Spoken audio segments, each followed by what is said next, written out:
Hello, everybody. It's Alabama Deep, and I'm coming back at you. We are looking at today to do a review on a Invicta watch, and this is the Invicta Pro Diver. I don't know how many of you out there actually own this watch, have heard of this watch, or Invicta themselves, but Invicta was a defunct 1920s, 1930s watch manufacturer who was later bought by a Chinese conglomerate corporation over in China and started producing these watches in the Invicta name.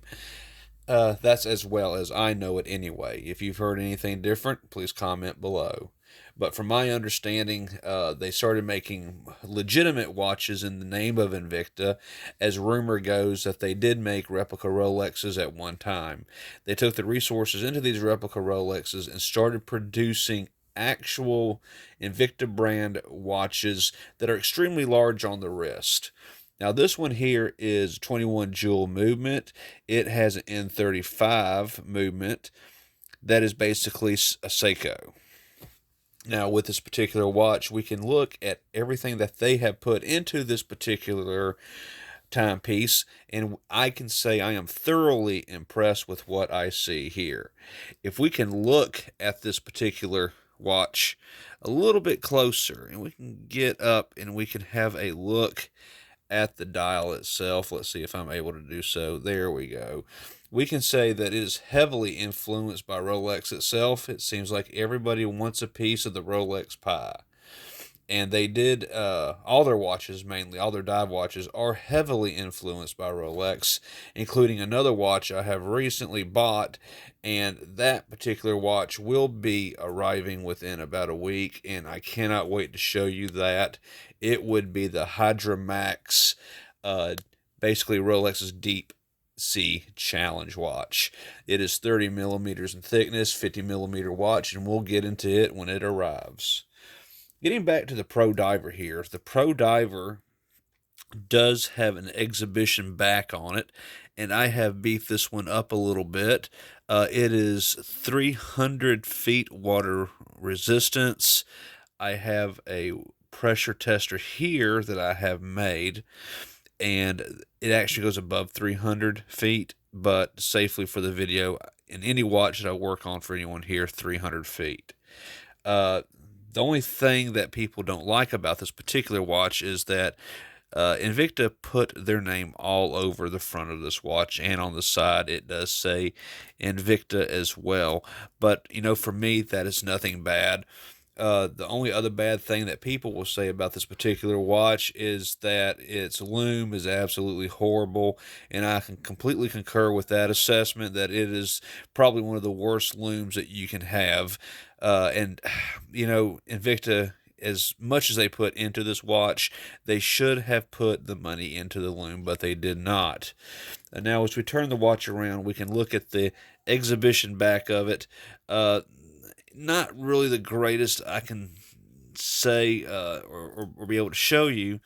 Uh, I think I would take the back off this watch because there is quite a bit of a shadow. And if you give me a moment, I actually will do that for you so I can show you what this movement does in fact look like a little bit closer up. Let me see if I can find what I need to do that. Here we go. And I am removing the back now. I have to remember that's in that second slot.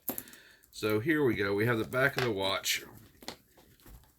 Let's bring this up just a little bit better. And let's see if I can zoom in and I can show you the back of this particular watch. I will give them a round of applause. As you can tell, they actually put polishing on the rotor of this watch. And it says 21 jewel movement to the effect, as I understand it. I don't have my optics on, but I cannot see. This watch is fairly accurate. It is a workhorse, and it, I promise you, will pretty much run forever, considering it has an N35 movement in it. This has a screw-down crown, screw-down back. It's probably one of the better watches that I've seen for the money anyway. The total price of this particular watch that I paid for it when I bought it 6 years ago was $45. Let's see. Here we go. So $45 is what I paid for this particular watch. It is now between $50 and $100. You can buy this watch. If you go any more than 85, though, I'm saying that you're pretty much getting ripped off. Because this watch itself, like I said, sold for $45, $50. It shouldn't cost any more than $100. If you see one for $200 or $300, you're definitely getting ripped off, and I would not pay that amount of money for this watch, even though they put an insane amount of work into something with such a low return on their marketing for pricing. This watch is just absolutely outstanding for the dollar, and I highly recommend this watch for anyone to have in their collection as an as an entry level watch to buy for their collection. Absolutely outstanding and beautiful. I like how Invicta uses the colors, the way that they put the watch together, how they did a homage of the Rolex Submariner. They did this in many ways with the dial markers and Mercedes hands. The case itself and the bezel itself is highly influenced by the Submariner. They also did their version of the oyster band here that we can see on this watch. The clasp is completely different. Of course, it would have to be. But please comment below what you think about Invicta. And what do you think about the Invicta Pro Diver series? And more importantly, have you seen the Invicta Deep Sea Challenge version called the Hydromax? I will be definitely profiling that watch. It comes with what I'm told is 24 jewel movement. We'll see when it comes in because I'll be displaying it as well. And we'll do a comparison of the Pro Diver and the Hydromax together and actually crack open the back of the case. So comment below on what you think on what was mentioned in this video. Would you buy this watch for $50? Absolutely, I would. Tell me your reasons for why or why not in the comments below.